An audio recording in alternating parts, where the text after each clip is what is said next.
Hello friends, welcome to WBSSC group C 50 English mock test series, যেখানে প্রতিটি প্রশ্ন WBSSC latest syllabus প্যাটার্নকে লক্ষ্য রেখে তৈরি। আজকের আমাদের মক টেস্টের ফার্স্ট প্রশ্ন স্পেলিং এরর দিয়ে শুরু হচ্ছে। এখানে রিহ্যাবিলিটেশন, যার অর্থ হচ্ছে পুনর্বাসন, সেই শব্দটির স্পেলিং জানতে চেয়েছে। তো রিহ্যাবিলিটেশনের স্পেলিং হচ্ছে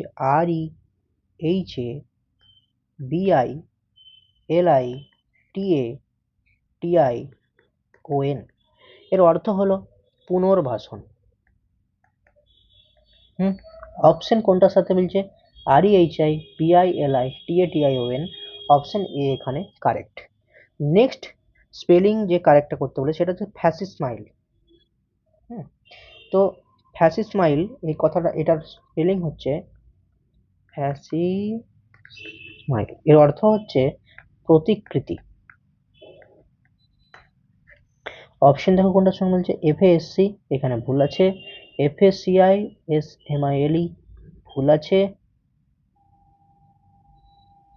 FASCIMILE এটাও ভুল আছে। FACES এর চারটে অপশন এখানে ভুল আছে। তো এখানে সঠিক স্পেলিং হবে FACSIMILE। ওকে, নেক্সট দেখো 3 নম্বরে বলেছে a speech made to oneself. যখন কেউ নিজে নিজে কথা বলে তখন তাকে কি বলে? অপশন এ হচ্ছে ডায়লগ। ডায়লগ কথার অর্থ হচ্ছে দুই বা তার বেশি ব্যক্তির সঙ্গে কথাবার্তা বলা। ডায়লগ রাইটিং আমরা যখন পড়ি তখন একজন ব্যক্তি যদি বলে হাউ আর ইউ, আর একজন উত্তর দেয় যে আই এম ফাইন। তো দুজনের মধ্যে একটা জিনিসের ডায়লগ হচ্ছে বা দুই ব্যাপারে কনভারসেশন হচ্ছে। দুজন বা তার বেশির ব্যক্তির সঙ্গে কোনো ব্যাপারে কনভারসেশন বা কথাবার্তা হয়েছে, সেটাকে আমরা বলে থাকি ডায়লগ। অপশন বি হচ্ছে সলিলকি এবং মনোলগ। দেখো এই সলিলকি এবং মনোলগ দুটোর মধ্যে কিন্তু কিছুটা সিমিলারিটি রয়েছে। আর আগে তাই অপশন সি স্পিচটাকে দেখো। স্পিচ মানে হচ্ছে ভাষণ বা বক্তৃতা দেয়, একজন ব্যক্তি ভাষণ দেয়, সবাই সেটাকে শোনে, সেটাকে বলে স্পিচ। এবারে সলিলকি এবং মনোলগের মধ্যে পার্থক্য কি? সবার প্রথমে মনোলগটা দেখো।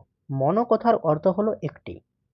যদি স্টেজে অনেকজন থাকে বাট একজন ব্যক্তি কথা বলে, সেই ব্যক্তি প্রশ্ন করছে আর সেই ব্যক্তি উত্তর দিচ্ছে। যেমন জীবনটা খুব কঠিন, তাই না? তারপর সেই জীবনের কঠিনতা ব্যাপারে নিজেই সেটা বলছে, সেটাকে বলা হয় মনোলগ। অর্থাৎ মনোলগে ব্যক্তি তো নিজের বক্তব্যটা প্রকাশ করে, নিজে নিজেই কথা বলে, কিন্তু সেই কথাটা কিন্তু শোনে অনেকজন। কিন্তু সলিলকি হচ্ছে ব্যক্তি যখন সে তার নিজের অন্তর বা মনের সঙ্গে কথা বলে, তাকে বলে সলিলকি। তাহলে মনোলগ মানে নিজেই কথাটা বলে বাট সেটা শোনে অনেকেই, সেটা ভাষণের মতো নয়। ঠিক আছে, ভাষণ তো কোনো একটা বিষয়ে বা টপিকে স্পিচ দেওয়া হয়, বাট মনোলগে সে তার নিজের অন্তরের কথাটাই বলছে, কিন্তু সেটা শুনছে অনেকে। কিন্তু সলিলগিতে পুরোপুরিভাবে মনের ভাবনাটা নিজে এবং মনের সাথেই সেটা কিন্তু কথা বলছে, সেটা কেউ কেউ শুনতে পাচ্ছে না। অর্থাৎ কথাটা কিন্তু মনে মনেই হচ্ছে, তাকে বলা হয় সলিলগি। এখানে বলছে speech made to one self, মানে যখন ব্যক্তি কথাটা একে অপরের সঙ্গে, ওয়ান সেলফ মানে কি, মানে নিজের মনের সাথেই বলছে, অন্তরের সাথেই বলছে, তখন তাকে বলে সলিলগি। তাই অপশন বি হবে এখানে কারেক্ট। এই মনোলগটা কিন্তু হলো না, কারণ মনোলগ হলে সে তার মনের কথা বলে বাট সেখানে কিন্তু শোনে অনেকেই, বা অপর পক্ষ কিন্তু বা অপর একজন কিন্তু শোনে, কিন্তু এখানে মনে মনে বলেছে, তাই অপশন বিটা কিন্তু কারেক্ট হলো। তাই ভুল যেন না হয়। নেক্সট বলেছে কি one who works in one slip, মানে যে ব্যক্তি ঘুমিয়ে ঘুমিয়ে হাঁটে তাকে কি বলা হয়? তাকে বলা হয় সোমনাবুলিস্ট। আর এই ধরনের রোগকে বলা হয় somnambulism. Option A dreamers. Dreamers মানে কারা? যারা স্বপ্ন দেখে। অপশন সি নিওম্যাটিক, এটা ভুল শব্দ। এবং অপশন ডি ইগনোরেন্ট, মানে যার মধ্যে এডুকেশনের অভাব রয়েছে, বা আমরা বলতে পারি যে ল্যাক অফ এডুকেশন, এটা হচ্ছে তোমার ইগনোরেন্ট। ওকে, নেক্সট কি বলেছে? Antonym of blocked. ব্লকড কথার অর্থ হলো যে বাধা দেওয়া বা আটকে দেওয়া, বা কোনো একটা কাজ কঠিন হচ্ছে, মানে সহজতর ছিল সেটাকে ব্লক করে দিলে, সেটাকে আটকে দিলে, কাজটার কাজটার যে প্রসিডিওরটা ছিল সেটাকে আরো কঠিন করে দিলে বা লেন্দি করে দিলে। অর্থাৎ কোনো কাজে জটিলতা নিয়ে এসে ব্লকটাকে কিন্তু ব্যবহার করা যেতে পারে। ঠিক আছে, অপশন ডি বলেছে প্রমোটেড। প্রমোটেড মানে হচ্ছে কোনো কিছুকে উন্নীত করা, মানে একটা লোয়ার পোস্টে সে কাজ করতো, তাকে হয়তো হায়ার পোস্টে প্রমোটেড করা হয়েছে, তাহলে সেটাকে আমরা বলতে পারি যে প্রমোটেড। প্রমোটেডকে বাংলাতে বলা হয় যে উন্নীত করা। অপশন সি ছিল চেকড। চেকড মানে কি? চেকড মানে কোনো জিনিসকে নিরীক্ষণ করা, দেখা। তো চেক করে দেখলে যে সেই জিনিসটা ভালো কি খারাপ। অপশন বি হচ্ছে স্টার্টেড মানে শুরু করা, আর ফ্যাসিলিটেটেড কথার অর্থ হচ্ছে যে কোনো কাজকে সহজ করা, সহজ করা। তাহলে অ্যান্টোনিম মানে বিপরীত শব্দ। তাহলে ব্লক মানে যদি কোনো কাজকে আটকে যাওয়া, বাধা দেওয়া, বা এখানে বোঝায় না যে কোনো জিনিসকে সহজ থেকে কঠিন করে দেওয়া, কিন্তু ফ্যাসিলিটেটে কি হচ্ছে না কাজটাকে সহজতর করে দিচ্ছে। তাই ব্লকের অ্যান্টোনিম কিন্তু অপশন এ ফ্যাসিলিটেটেডই কিন্তু উত্তর হবে। নেক্সট বলেছে অ্যান্টোনিম অফ অফেন। অফেন কথার অর্থ হচ্ছে প্রায়, অর্থাৎ যে কাজটা কিন্তু ফ্রিকুয়েন্টলি হতে থাকে। এখানে অপশন এ হচ্ছে উজুয়ালি। উজুয়ালি মানে সহজাত বা যেটা সাধারণত হয়ে থাকে। অপশন বি হচ্ছে রেয়ারলি। রেয়ারলি মানে হচ্ছে বিরল, মানে দেখতেই পাওয়া যায় না। অপশন সি হচ্ছে সামটাইমস, আর অপশন ডি হচ্ছে ওকেশনালি।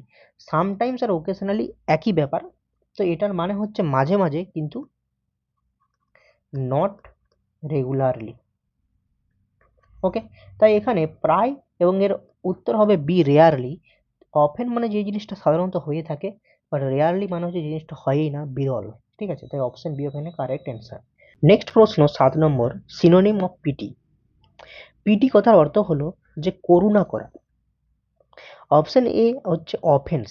অফেন্স মানে হচ্ছে ইনসাল্ট করে দেওয়া, তাকে করুণা তো করলোই না, ঘুরে তাকে ইনসাল্ট করে দিল, মানে এটা যদি অ্যান্টোনিম বলতো অফেন্স কিন্তু উত্তর হতে পারত। অপশন বি হচ্ছে মার্সি। মার্সি মানে ক্ষমা করা, ক্ষমা মানে একটা করুণা করবে, তাই অপশন বি হবে এখানে সঠিক অ্যান্সার। অপশন সি হচ্ছে কাইন্ডনেস। কাইন্ডনেস মানে কি দয়ালু, দয়ালুতা। আর অপশন ডি হচ্ছে জয় মানে হচ্ছে আনন্দ। আচ্ছা, নেক্সট প্রশ্ন কি, my uncle presented the dash, এখানে মোর এক্সপেন্সিভ ওয়াচ। এখানে মোরের জায়গাটা ইমপ্রুভমেন্ট হলে ইমপ্রুভমেন্ট করতে হবে অপশনের মধ্যে, আর যদি না হয় সেটা অপশন ডি হবে নো ইমপ্রুভমেন্ট। দেখো, অ্যাকচুয়ালি ডিগ্রি 3 প্রকারে হয়ে থাকে। একটা হচ্ছে পজিটিভ ডিগ্রি, একটা হচ্ছে তোমার কম্পারেটিভ ডিগ্রি, আর একটা হচ্ছে সুপারলেটিভ ডিগ্রি। ঠিক আছে, পজিটিভ ডিগ্রিতে কারোর সাথে তুলনা হয় না, যেমন অ্যাজ বিউটিফুল অ্যাজ রিনা, বা এটা সেন্টেন্সটাকে কমপ্লিট করলো, she is as beautiful as Rina, মানে সে রিনার মতনই সুন্দর। এখানে সি তার সাথে রিনার কোনো তুলনা করা হয়নি। বা যদি কম্পারেটিভ ডিগ্রি করতাম তাহলে হচ্ছে she is more beautiful than Rina. এখানে দেখো, সে হচ্ছে রিনার থেকে বেশি বিউটিফুল, তাহলে সুন্দরতার দিকে তার সঙ্গে রিনার, মানে দুজন ব্যক্তির মধ্যে তুলনা করা হচ্ছে রূপের। আর সুপারলেটিভ ডিগ্রি হলে she is the most beautiful girl in the class, অথচ সে ক্লাসের মধ্যে সব থেকে সুন্দর মেয়ে। তাহলে এখানে তার সঙ্গে ক্লাসের বাকি মেয়ের তুলনা করা হচ্ছে, অর্থাৎ দুইয়ের বেশি, ক্লাসে তো নিশ্চয়ই দুজন পড়বে না, তাহলে আরো অনেকজন স্টুডেন্ট আছে তার মধ্যে তাকে কিন্তু তুলনা করা হচ্ছে। তাহলে দেখো ভালো করে, যে যখন আমরা সুপারলেটিভ ডিগ্রি করি তখন তার আগে কিন্তু ডাব আর্টিকেলটা বসে, তারপরে কিন্তু সুপারলেটিভ ডিগ্রিটা হয়ে থাকে। সেন্টেন্সটা দেখে এটাই বোঝা যায়। আর যখন কম্পারেটিভ ডিগ্রি করি তখন কম্পারেটিভ ডিগ্রি যেমন হচ্ছে ইগার, যেমন হচ্ছে ইজিয়ার। ইজিয়ারের পরে মানে এই কম্পারেটিভ ডিগ্রি করার পরে কিন্তু দেন বসে, হুম, শর্ট ফর্ম। আর পজিটিভ ডিগ্রি ক্ষেত্রে অ্যাজ, তারপরে পজিটিভ ডিগ্রি, তারপরে অ্যাজ। ঠিক আছে, তাহলে এখানে মাই আঙ্কেল প্রেজেন্টেড দা সব থেকে এক্সপেন্সিভ ওয়াচটা, তাহলে অনেক এক্সপেন্সিভ ওয়াচের মধ্যে সব থেকে এক্সপেন্সিভ ওয়াচটা আমার আঙ্কেল আমাকে প্রেজেন্ট করেছিল। তাহলে আগে দা আর্টিকেল আছে এবং তারপর তাহলে অবশ্যই এটা কিন্তু সুপারলেটিভ ডিগ্রি হবে। তাহলে মোর হবে না, এখানে উত্তর হওয়ার উচিত ছিল মোস্ট, আর এখানে অপশন সি হবে অ্যান্সার। ওকে, তো এইটা আমাকে মনে রাখলে, এইটা মনে রাখলে কিন্তু উত্তরটা করা যেতে পারে। নেক্সট 9 নম্বর হচ্ছে কি না, এখানে error correction. Hardly she had reach the station when the train arrived. তাহলে আমরা জানি যে যখন কোনো সেন্টেন্স হার্ডলি বা স্কার্সলি দিয়ে শুরু হয়ে থাকে তারপরেই কিন্তু হ্যাডটা বসে, তারপরে তোমার সাবজেক্ট বসে এবং সেন্টেন্সের মাঝে কিন্তু হোয়েনটা বসে। ঠিক আছে, তাহলে হার্ডলি সি হ্যাড নয়, এখানে হার্ডলি হ্যাড সি করতে হতো, তাই অপশন এইখানেই কিন্তু সেন্টেন্সটা ভুল রয়েছে, সি হ্যাড হবে না, হ্যাড সি হবে। Take this medicine and you will get rid dash of the bad cold, মানে এই ওষুধটা তুমি নাও এবং তাহলে তুমি তোমার যে এই ঠান্ডা লেগেছে না প্রচুর, সেটা থেকে তুমি কিন্তু মুক্তি পাবে বা রেহাই পাবে। তাই গেট রিড, এই রিডের পরে কিন্তু অফ একটা ফিক্সড প্রিপোজিশন বসে, তাই অপশন ডি এখানে কারেক্ট হবে। ঠিক আছে, অবশ্যই কমেন্ট করে জানাও যে 10-এর মধ্যে তোমার কত স্কোর হচ্ছে। আর অবশ্যই যদি আমার চ্যানেলটিকে ভালো লাগে তাহলে এই চ্যানেলটিকে লাইক, শেয়ার এবং সাবস্ক্রাইব করে পাশে থাকো। দেখা হচ্ছে পরের ভিডিওতে।